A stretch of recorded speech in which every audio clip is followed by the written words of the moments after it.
हमारा देश अमृत महोत्सव मना रहा है इसलिए कि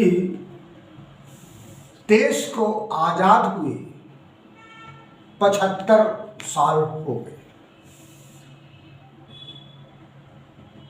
वहीं पर इसी महोत्सव के अंतर्गत राजस्थान में मात्र एक 8-9 साल का बच्चा 13 अगस्त जिस दिन से अमृत महोत्सव की शुरुआत होती है उस दिन उसकी मौत हो जाती है। वो बच्चा कोई बीमार नहीं था, किसी ने उसको परेशान नहीं किया था, बल्कि मरा वो इसलिए था कि वो एक अनुसूचित जाति का इंद्र कुमार मेघवाल था।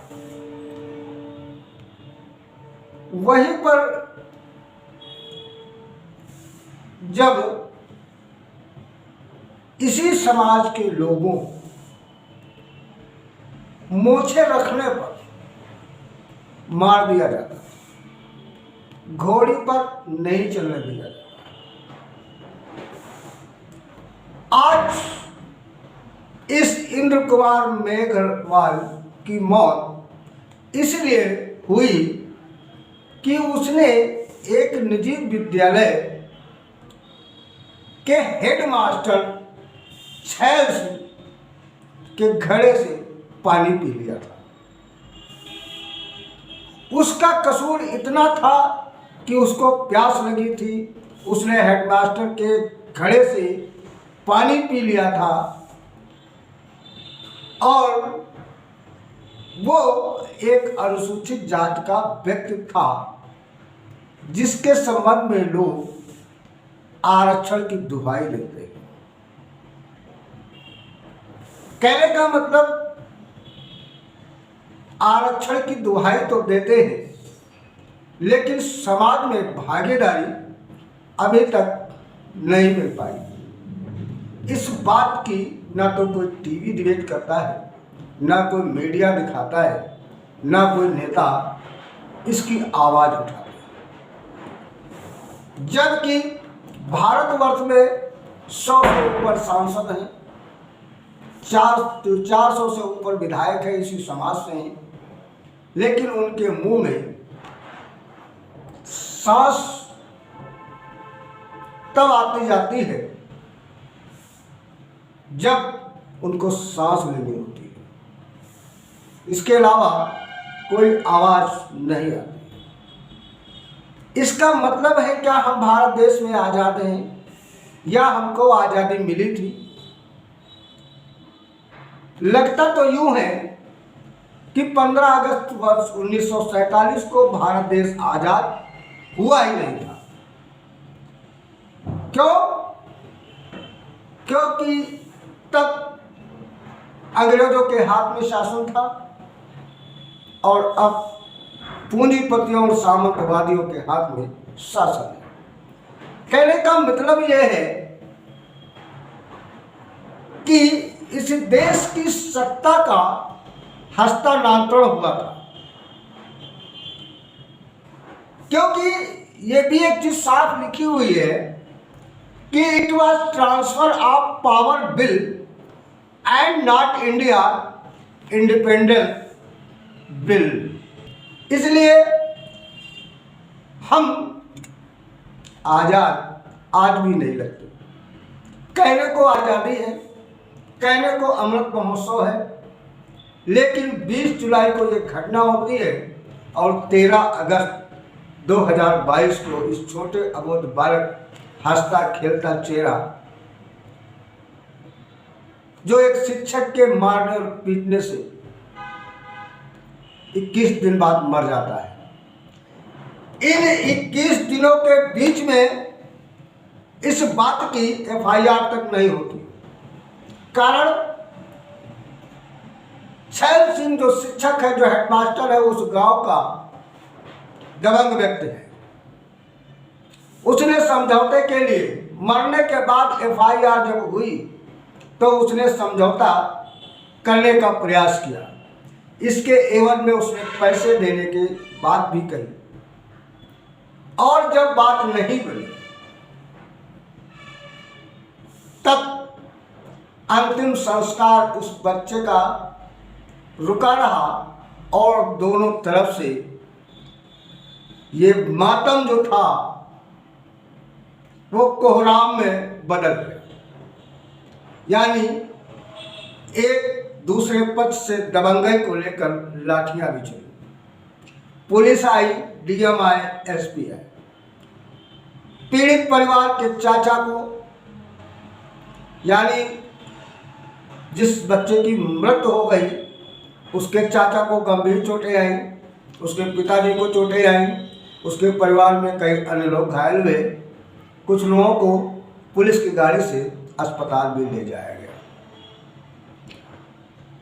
लेकिन वहीं पर एक कन्हैया कुमार की हत्या हो जाती है, जिसमें हिंदू मुस्लिम होने के बाद उसको 50 लाख की सहायता राशि वहाँ की गवर्नमेंट प्रदान करती है। इस बच्चे की मौत जब छुआछूत के कारण, इलाज में देरी होने के कारण जब मौत होती है तो वहाँ की सरकार, जो सैनिक समाज से आते हैं, जो पिछड़े समाज से आते हैं, कांग्रेस पार्टी के मुख्यमंत्री कहे जाते हैं अशोक गहलोत, जिन्होंने मात्र 5 लाख की मुआवजा राशि का ऐलान किया।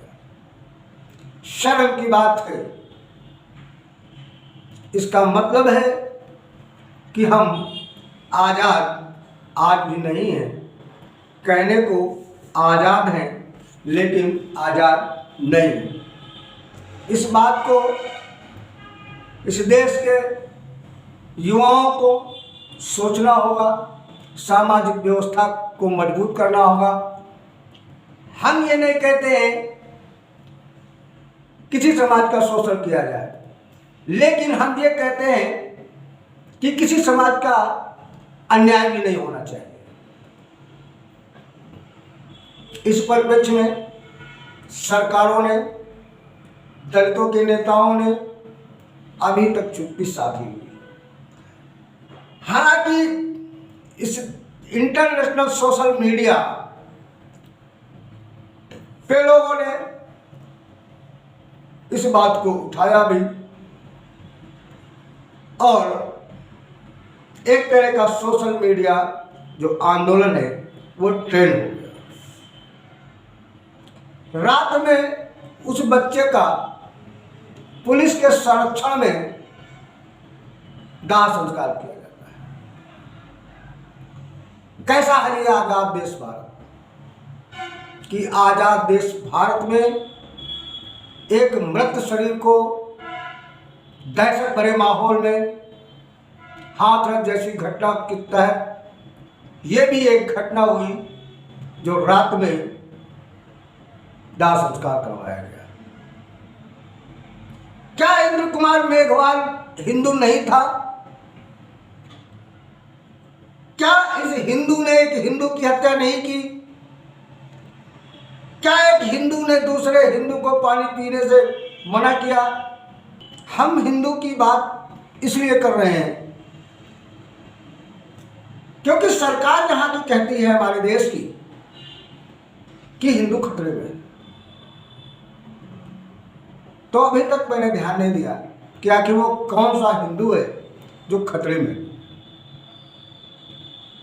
साफ साफ कहा जा सकता है ये राजनैतिक षड्यंत्र है और इस राजनैतिक षड्यंत्र में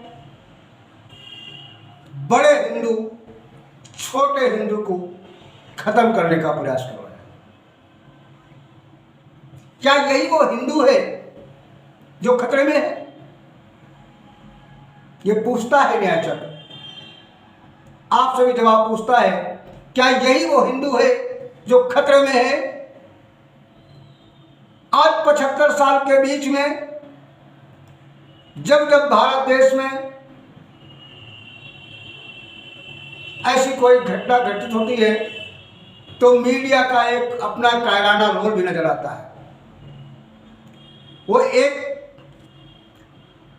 हिंदू को दलित लिखता है और एक हिंदू को उसके नाम से संबोधित किया जाता है। शर्म आनी चाहिए।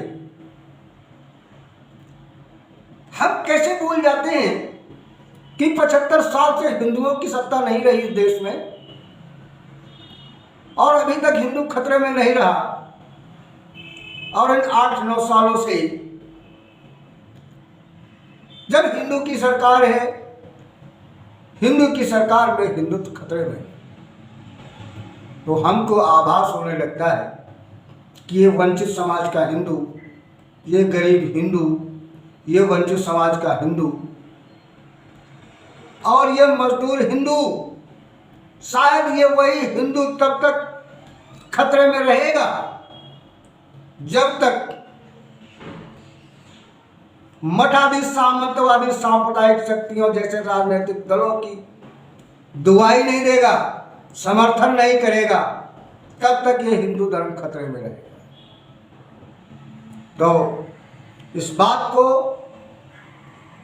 गौर करना है और हमारे देश में 13 से कहीं 16 कहीं 17 अगस्त तक 75वां आज़ादी का महोत्सव मनाया जा रहा है।